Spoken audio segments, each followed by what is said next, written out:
All right, Ultra Noops Nation. My name is Reid Nelson. I'm here with Jason Briggs. This is This Week in Rec, Final Four prediction segment. Second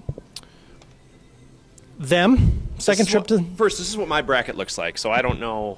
Perfect bracket all around. Trip to the Final Four in their second straight season. Mm-hmm. They will play the Squires.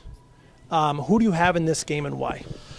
Oh, it's so tough. I'm going to go with them. But they're going to need to follow pretty much the exact same game plan they had against the Avengers. It is a well-known fact that one of the areas of weakness for the Squires happens to be ball handling. I do believe Marshall Cullen was their best ball handler. I think he's out for the season thanks to wanting to get an education, which is just a stupid decision. I went for 6 years. That slip of paper means nothing to me. So just warning to you, you don't need it. But the only chance I think the Squires have is if they can slow it down and use their size. They're a smart enough team to where if they see an advantage, they'll use it. Not every team will go to their big guy. So Hamill, Springer, Porritt, if they get it into a half-court game, them is going to have one heck of a time stopping them.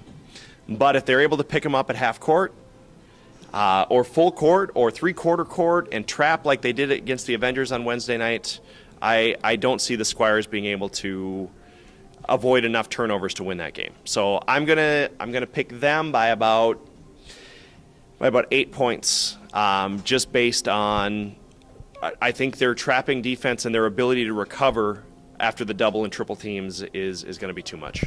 So comfortable win by them is what you predict. The next game, we have Big Smash, winners of, I believe 8 in a row now, versus... It's your team, you should know. Versus the club, winner of 10 in a row. They're 10-0. So both teams are on a pretty nice streak. We know the game plan going in, but can Big Smash execute? Well, what are your thoughts? This is another team where you're going to have to slow it up enough to use your size. There are plenty of games, you beating the Blue Chips is one of them, where your ability to run is great. But against a team like the club, why get into a track meet with a team that's better at it than you are? So you guys are going to have to be smart, slow it down. I don't know how they're going to stop you in the half court. Are they going to throw a zone at you? You guys have seen enough to where you should be able to, manage a zone at this point. But the reason I'm going to pick the club is just because I don't think you guys will slow it down enough.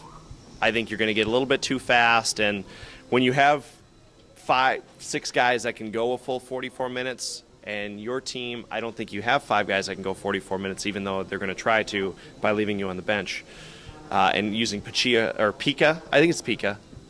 Ryan, you're an Elk River guy, so I'm sorry I keep screwing up your name. I believe it's Pika. When he's only playing 20 minutes, I just think you guys are going to get a little tired in your full court. I mean, tonight the club proved that they weren't a fluke. Okay, they beat a very good Red Devils team. They beat a bunch of old guys. Come on now, Reid. But that's a team that could have beat them. Yeah. There's always the argument, Fridley-Bloomington. We know which team is deeper, but there's a lot more banners up here in Fridley. Right. So, does the club, if the club beats Big Smash and if the club wins the championship, is that argument dead for good? No, it's still top team. There's a reason only one Fridley team's left. Well, there's less teams in Fridley, too. Right, but going into the Sweet 16, it was 9 Bloomington, 7 Fridley. So that's pretty even. Well, yeah, and when you consider there's a lot fewer teams in Fridley, right, it's about the same. So I don't think it settles the argument. I think it's going to still come up. But I think Fridley is earning a lot more respect, and I think the club's earning a lot more respect just by a few of the Bloomington players who have that strong anti-Fridley opinion, seeing them play. And I've had a few guys come up to me tonight and say, yeah, that Devin is really good. Mm-hmm. And, yeah, Devin is really good. He's a really big part of the club. And, yeah, so I'm going to go club, barely. I think it'll be a closer game just because you guys aren't slouches in the transition game. But the key player on your team is going to be Arsenio. Is he going to be able to get you guys to slow it down? We will see. I guess we will. All right, UH Nation, Final Four Wednesday, Bloomington championship the following night. Thank you, Mr. Briggs.